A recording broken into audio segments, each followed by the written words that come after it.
The blades of a California Highway Patrol helicopter slice through the scorching air above Death Valley. Pilot Jack Morris has been patrolling these merciless stretches for 20 years, but what he sees below makes him freeze. A lone blue Hyundai Accent sits in the middle of endless desert like an abandoned toy car. The metal is heated to its limit. Outside temperature hits 124 degrees Fahrenheit. Base, we've got an abandoned vehicle. Nevada plates, no people in sight. Jack descends for a better view. On the windshield, desperate letters spell out the word, help. Around the car, empty plastic bottles are scattered, remains of a makeshift camp, traces of human presence. But where are the people themselves? Death Valley earned its sinister name for a reason. This is the hottest and driest place in North America. The absolute temperature record was set here, 134.1 degrees. The air is so dry that sweat evaporates instantly, preventing the body from cooling down. Search and rescue statistics are terrifying. Only 60% of those lost in this desert survive more than 72 hours. After the fourth day, chances of rescue drop to 20%. Ranger Mike Patterson is first to reach the scene. After 30 years serving in national parks, he's seen a lot, but he always hopes for the best. The ignition keys still hang in the lock. The fuel tank is bone dry. Inside the car, hellish heat reigns. The dashboard plastic has softened and the seats burn even through gloves. But most importantly, the clues that tell the story of 3 women. A driver's license for Donna Cooper shows its owner is 62 years old. She lives in a small Nevada town. Next to it lies a student ID for someone named Jenny Loon from Hong Kong. Family photos are scattered throughout the cabin. Happy faces against tourist attractions. Survival expert Dr. Sarah Mitchell arrives an hour later. She analyzes every detail with this investigator-like precision. From how things are positioned, you can see they acted organized, Mitchell says. Someone among them definitely knew survival basics in extreme conditions. Tracks around the vehicle show the women were here for several days. They tried to create shade using clothing and pieces of fabric, built a small shelter from the sun, conserved their water supply. But where are they now? Dr. Mitchell studies every square meter of the scene. Her experience working with extreme situation victims allows her to read the desert like an open book. Footprints lead in different directions from the car. Some are clear, others blurred. This suggests the women left camp at different times, possibly searching for help or water. The critical moment comes when people realize the car won't save them, the expert explains. That's when they make the fatal decision to leave their only shelter. How did 3 women with an ordinary city car end up in the heart of one of the planet's most dangerous deserts? What made them turn off the main highway and venture into places where even experienced researchers move with extreme caution? To find answers to these questions, we need to go back 72 hours, to the moment when 3 completely different women made a decision that would change their lives forever. The story begins at a small motel on the Nevada-California border, where fate brought together an elderly American woman, a young Asian student, and a third companion whose identity has yet to be determined. Death Valley is a geographical phenomenon, and nature's trap all at once. The national park stretches across 4,000 square miles of California and Nevada land. This is where, on July 10, 1934, a weather station recorded the planet's absolute temperature record, 134 degrees Fahrenheit. But the records don't end there. Badwater Basin, the salt lake at the valley's heart, sits 282 feet below sea level. This is the lowest point in the Western Hemisphere, a genuine geographical collapse in the Earth's crust. The paradox of this place is mind-blowing. Every year, 1 million tourists come here to witness the deadly beauty of the desert. They take photos against endless sand dunes, salt flats, and rainbow-colored canyons.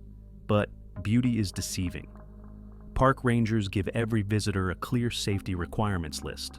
Full fuel tank, mandatory. 1 gallon of water per person per day, minimum. High clearance vehicle, recommended. Paper maps in addition to GPS, essential. Electronic navigation often fails here due to magnetic anomalies in the rock formations. Cell service is non-existent across 90% of the park. The nearest hospital is 75 miles away. Donna Cooper recently buried her husband after 35 years of marriage. At 62, she's completely alone for the first time. Insurance covered only part of the medical expenses, and now Donna carefully counts every dollar. But her daughter mustn't know about this. Gina is going through her own tragedy, a painful divorce after 10 years of marriage. At 38, she feels lost. Her relationship with her mother has always been complicated, full of unspoken words and mutual reproaches. This trip is a last attempt to find common ground. Jenny Loon is 22, a university student from Hong Kong. America for her is a land of endless possibilities and adventures. On social media, she runs a travel blog but carefully hides the truth. She's never been on real camping trips and is terrified of the wilderness. Chance brings them together. Donna posted an ad looking for travel companions to split gas costs. Gina responded first, hoping for reconciliation with her mother. Jenny saw this as perfect content for her blog. The fatal instrument of their journey becomes the blue Hyundai Accent, a compact city sedan with low clearance and front-wheel drive. The car was designed for asphalt driving, not for extreme desert conditions. The Stovepipe Wells gas station stands at the border between civilization and wilderness. This is the last outpost before venturing into the park's most dangerous areas. Outside temperature has already hit 113 degrees, though it's only 10 in the morning. Donna notices the fuel gauge shows a quarter tank. Under normal conditions, this would last 90 miles, but the desert plays by its own rules. "Mom, should we fill up?" Gina suggests, stepping from the air-conditioned cabin into the scorching air. "We've got enough to reach Scotty's castle. We'll figure it out there," Donna replies, mentally calculating her remaining money. Dr. Mitchell would later call this moment the first critical mistake. In the desert, fuel isn't just transportation, the expert explains. It's air conditioning. It's the ability to charge your phone. It's a chance to reach safety. Saving money on gas in Death Valley can cost lives. But Donna stays silent about her financial troubles. After paying for her husband's funeral and medical bills, she only has money for bare necessities. She's willing to cut corners on everything rather than admit to her daughter how bad things really are. Scotty's castle rises among desert hills like a mirage from the past. The two-story Spanish-style villa with red tile roof and elegant arches was built in the 1930s. There's air conditioning here, clean restrooms, drinking water, and, most importantly, the last chance to change their minds. For the first time in months since her husband's funeral, Donna looks genuinely happy. She listens with delight as the guide tells legends about adventurer Walter Scott, the man who conned a Chicago millionaire into building a luxury villa in the middle of the desert. Scott was a real dreamer, Donna tells her daughter. He never owned the gold mines he bragged about, but he managed to make the impossible happen. That's what it means to live life to the fullest. Gina sees the sparkle in her mother's eyes and doesn't dare spoil the moment with talk of precautions. For the first time in months since the divorce, they're not fighting. For the first time, Donna doesn't look broken by grief. Meanwhile, Jenny takes selfies against the castle backdrop for her blog. The hashtags are ready.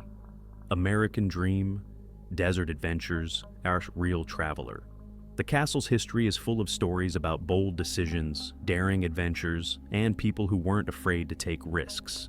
These stories become fatal inspiration for what happens next. A sign at the castle exit shows directions to various attractions. Most tourists choose proven routes, Mesquite Dunes or Mosaic Canyon. But Donna's gaze stops on a different inscription. Racetrack Playa, 27 miles. "What's that?" she asks. Jenny flips through a tourist brochure and finds the right page.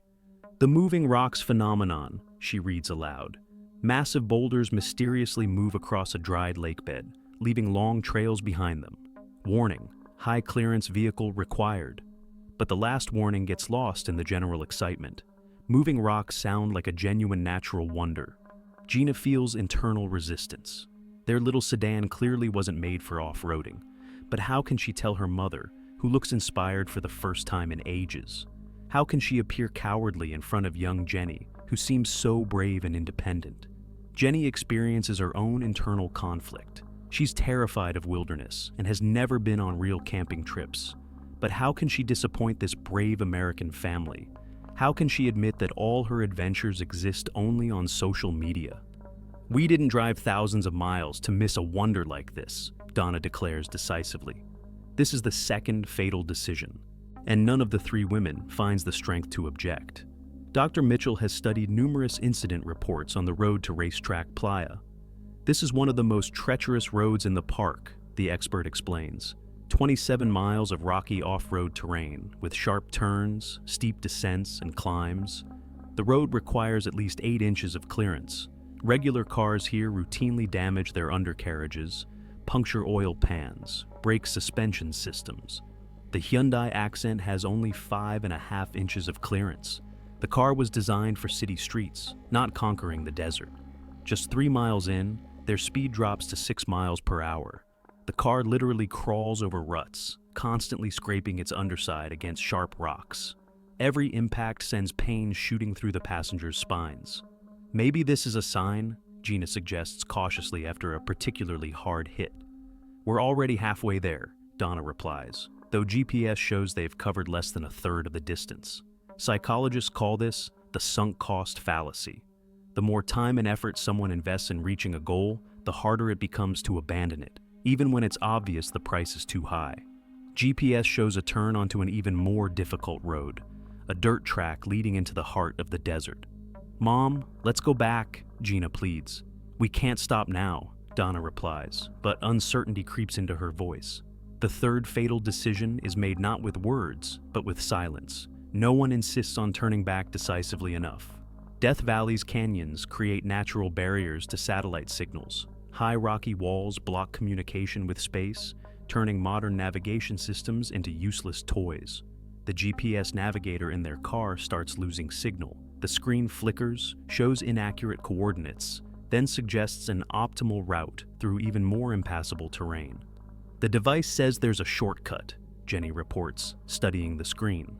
The blue line on the map looks deceptively simple. In reality, this shortcut leads through a dried riverbed, littered with sharp rocks and covered with deep gullies, places where even experienced off-road drivers move with extreme caution.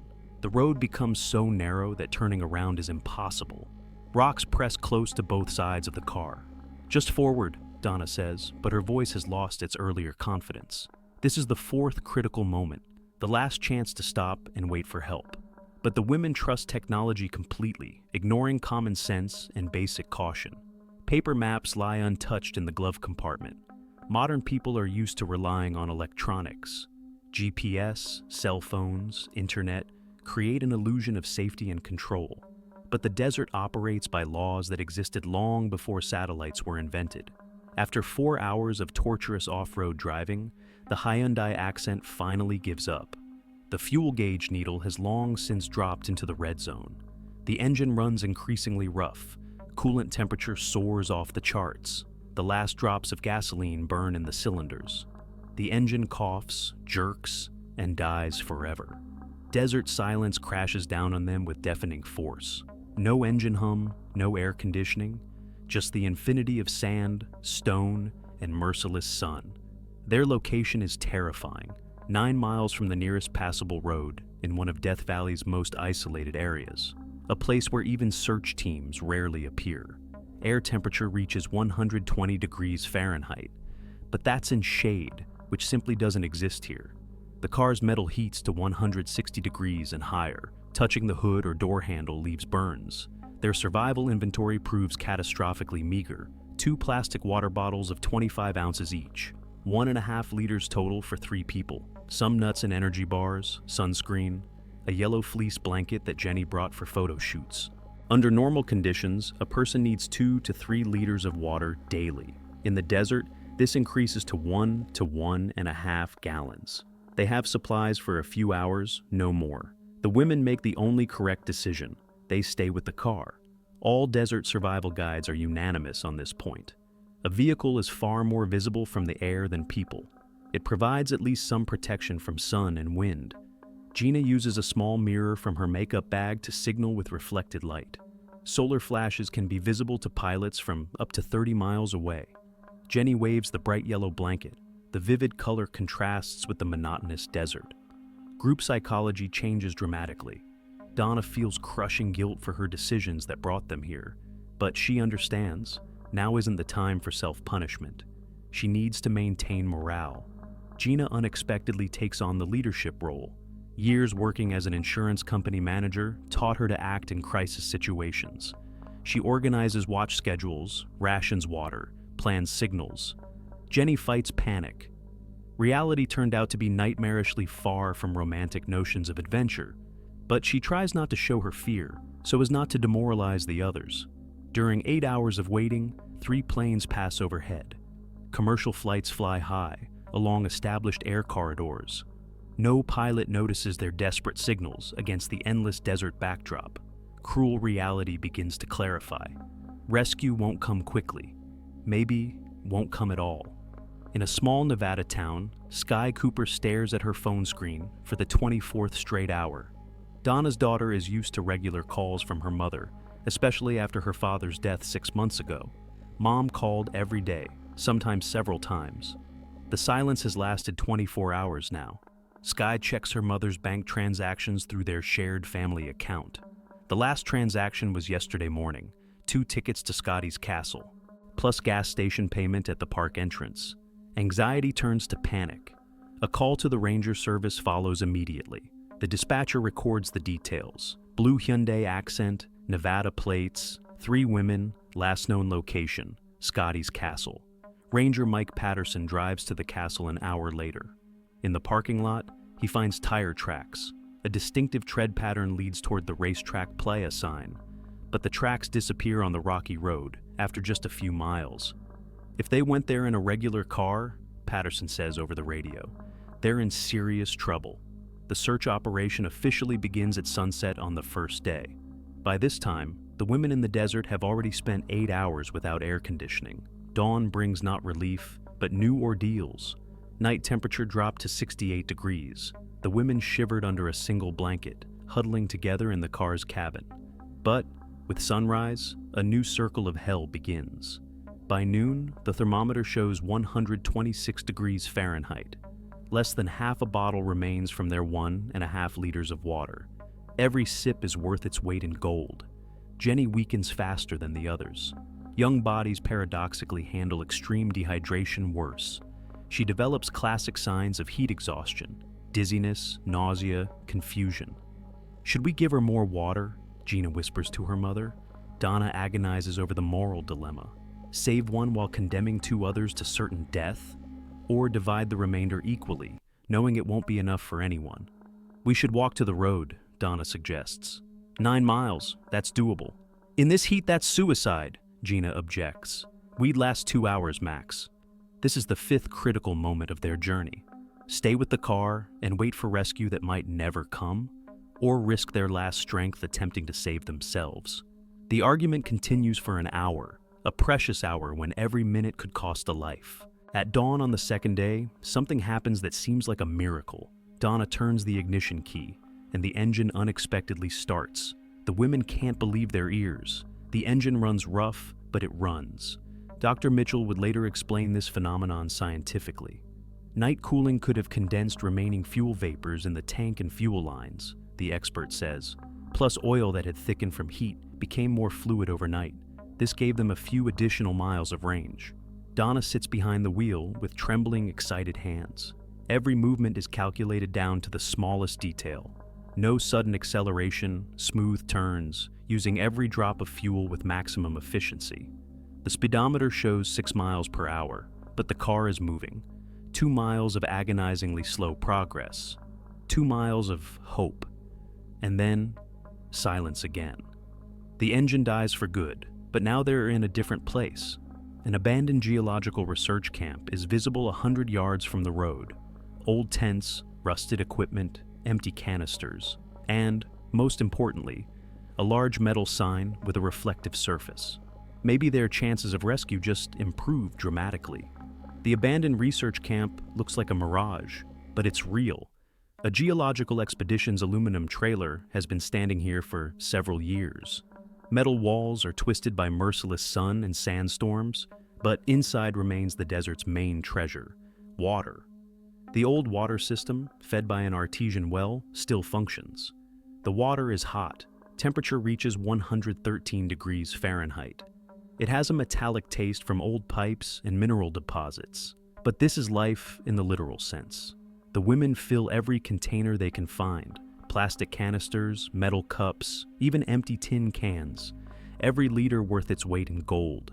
Jenny discovers a food cache, canned goods past their expiration date. 5-year-old beef stew, fruit compotes, condensed milk. Labels have faded, metal is rusted in places. Risk it or not, she asks the others. Hungry bodies demand calories, but food poisoning in these conditions equals a death sentence. Let's start with the compote, Gina decides. If we feel okay after an hour, we'll try the rest. A new strategy forms quickly. Turn the camp into the most visible point possible for rescuers. Use every shiny object, every bright color, every opportunity to attract attention from the air. For the first time in 3 days, they have a plan that goes beyond simple survival. The third day brings temperature hell close to the absolute record. The thermometer shows 129 degrees Fahrenheit, just 5 degrees below the maximum ever recorded on Earth. The aluminum trailer's shade becomes their only salvation.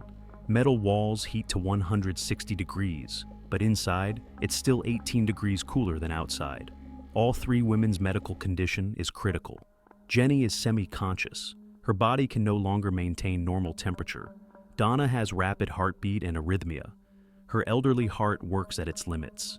Gina holds on by sheer willpower, understanding she's the only one still capable of making decisions. Survival statistics in such extreme conditions are merciless. After 72 hours without normal water supply and shelter, chances drop to 20%. Each subsequent hour cuts them in half. Realizing time is almost up, the women make one last desperate attempt. Using rocks, clothing, and everything found in the camp, they create a giant SOS inscription, 50 yards long. White t-shirts contrast with the dark desert surface. Mirrors and metal objects should create solar flashes. Jenny's bright yellow blanket is placed at the center of the composition. If they're not found today, tomorrow there'll be no one left to find. At the Search and Rescue Coordination Center, they analyze the latest data. Cell tower records show approximate coordinates of the last signal from the missing women's phones. The search radius narrows to 12 square miles around Racetrack Playa. Pilot Jack Morris lifts his helicopter at dawn on the third day. He's accompanied by an observer with special binoculars and thermal imaging camera. Methodical searching, square by square, the only way to find people in such a vast desert. We knew if we didn't find them today, tomorrow might be too late, Morris recalls later. Search and rescue psychology is brutal. Rescuers work understanding that every minute of delay could cost human lives. But rushing leads to mistakes, and mistakes mean missed search zones. By noon, helicopter fuel approaches critical minimum. There's reserve for one last pass, 90 minutes of flight time. After that, the crew will have to return to base for refueling, and the women in the desert won't survive another night. Jack Morris turns the controls toward the last unchecked square on the map. From 600 feet, the desert looks like a uniform brown surface. But the pilot's experienced eye catches details invisible to regular observers. Metal glint catches attention first. Solar flashes from aluminum trailer walls and scattered mirrors create a characteristic light pattern. Then Morris makes out geometric shapes, unnatural for desert landscape. White spots arranged too precisely. Letters. SOS. Base, we found them. The pilot's voice trembles with relief and adrenaline.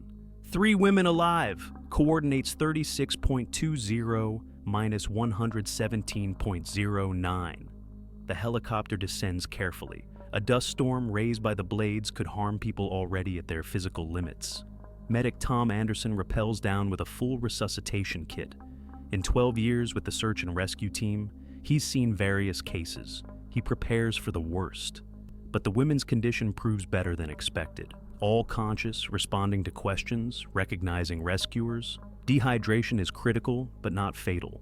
The water they found and improvised shelter saved their lives. We can evacuate you by helicopter right now, Anderson explains. But sudden pressure changes and vibration might worsen your condition. Better to go by ground transport. The women unanimously choose the gentler evacuation method. Ranger Mike Patterson delivers a 5-gallon fuel canister and a detailed paper map of the area. The distance to the nearest medical facility at Furnace Creek is 35 miles on verified roads. The Hyundai Accent starts on the first try. The engine runs rough after overheating, but the car can move. The sun slopes toward the horizon, painting the desert in golden and crimson tones. Temperature begins to drop. For the first time in 4 days, the women see the beauty of this place, not just its deadly danger. The nightmare has finally ended. Gina drives the car slowly and carefully. A special silence reigns in the cabin. Not the oppressive silence of despair, but the peaceful quiet of survivors. Donna grips her daughter's hand tightly. Jenny dozes in the back seat, hugging the life-saving water bottle. After 2 hours of slow driving in darkness, the first lights of civilization appear. Furnace Creek, a small settlement with a medical station, gas station, and motel. The first signs of human habitation in 4 days of hell. Emergency physician David Chen has worked in the desert for years and has seen victims of extreme dehydration. He prepares for serious complications: kidney failure, heat stroke, loss of consciousness. But the women's condition surprises the medics. Dehydration is severe but not critical. Electrolyte balance is disturbed but within treatable limits. No signs of kidney failure or internal organ damage. The water you found in those expired canned goods literally saved your lives, Dr. Chen explains, plus the right decision to stay with the car and find shelter. Donna receives an IV to restore water balance. Gina and Jenny get electrolyte drinks and vitamin supplements. Psychological evaluation shows signs of acute stress, but no serious mental trauma. Survival instinct worked correctly. The women supported each other, made reasonable decisions, didn't panic in critical moments. You showed a model of how to behave in extreme situations, says the emergency response psychologist. Your unity and mutual support were key survival factors.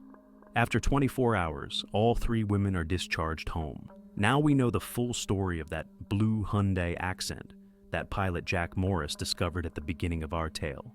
We've traced 3 women's journey from fatal decisions to miraculous rescue. But where are the heroines of this story now? The solution proves unexpected. Donna, Gina, and Jenny are alive and well. They left the car in the desert intentionally, as a monument to their ordeal and a warning to other travelers. In 2011, ABC television organized an emotional reunion of the survivors with the people who saved them. Pilot Jack Morris, medic Tom Anderson, Ranger Mike Patterson met with the women a year after the tragedy. "I thought about you every day," Morris admitted. "Stories like this remind us why we do this work." The meeting took place at the same location where the rescue happened, at the abandoned geological camp that became their temporary refuge. The extreme ordeal changed each woman's life in its own way. Donna Cooper learned to accept help from other people.